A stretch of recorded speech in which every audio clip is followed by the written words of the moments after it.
So let's talk about what we can learn from Palestinians about unity in the midst of a pandemic. Yesterday, I heard a story about a Palestinian guy who lives in the West Bank, but he works in Israel. He works in Israel proper. And so he would go to work and then he would go back to the West Bank where he lives. And one day, while he was in Israel proper, he was told that there is a pandemic and that the West Bank is in lockdown. The West Bank has been doing serious mitigation efforts against the spread of COVID-19. And so he was told that if you want to go back home, you are going to have to be in quarantine for 2 weeks. And so he didn't want to go back home and self-quarantine because he was afraid that if he were to go back home, he might infect his family with coronavirus. He didn't say, I don't want to self-quarantine because I have a right to be outside anytime I want. This is my constitutional freedom. He didn't say, oh, you want to take away my rights? He didn't say, they're taking away my freedoms. He said, I don't want to infect my wife and children. I don't want to put myself in a position where I could potentially give my wife and kids coronavirus. And so he decided that instead of going home every night after work, every night after work, he would sleep in his car. He would sleep in his car. And so he did this for 2 weeks. He did this for 14 days straight. And then today I heard another story from the West Bank. A Palestinian guy who works in the Jewish area, he was told that, he would have to go through the 14-day quarantine. So what did he do? He didn't complain. He didn't say, oh, my rights, my constitutional rights, my First Amendment. He didn't rebel. He didn't start a rally in the middle of Tel Aviv. He got a tent, and he slept in his tent for 14 days. In fact, I still think he's still in the tent because the 14 days haven't passed yet. The article came out pretty recently. And it tells us something we can learn from the Palestinians when it comes to unity. One thing that you will notice about Palestinian people in the West Bank is that they are an extremely unified people. Just talk to the Israelis about the unity of the Palestinians, they'll tell you. They are a very, very unified people. And the West Bank, the Palestinians, have pretty much flattened the curve. They have an extremely low rate of coronavirus. And there are millions of people living in the West Bank. They've had around, I want to say, 357 confirmed cases, and almost all of them have recovered. They've had only 4 deaths.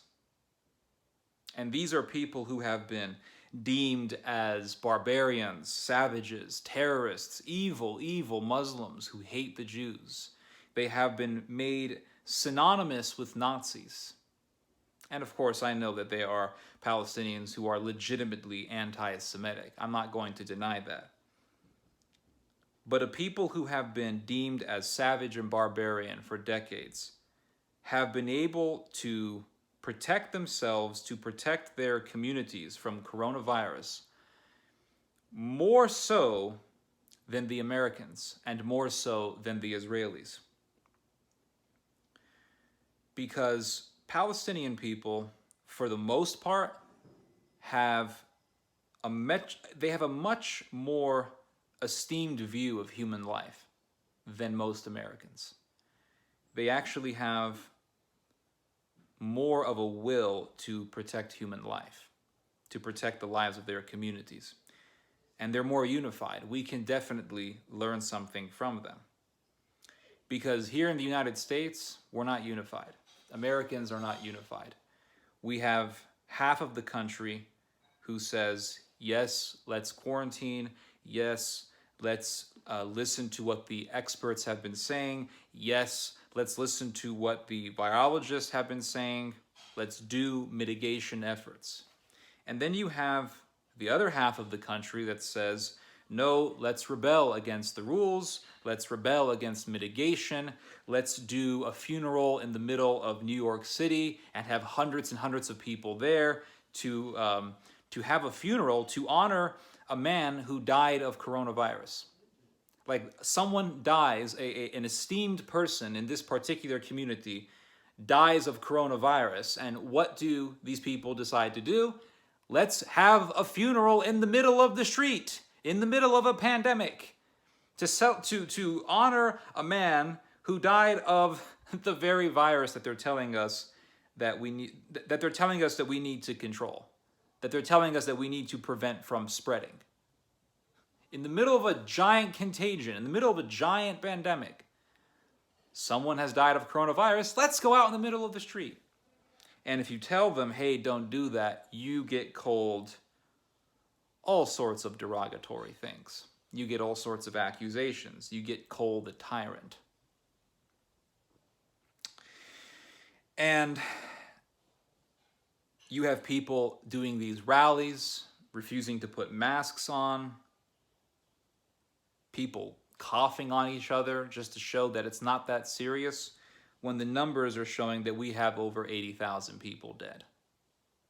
And for how many decades have Americans said all sorts of demeaning things about Palestinians, savages, terrorists, barbarians, anti-Semites, Nazis, and yet they have a better esteem of human life, a better view of human life than we do, apparently, because we don't really care about over 80,000 dead people. At least the ones who are going against what the CDC is saying, they don't really care about human life.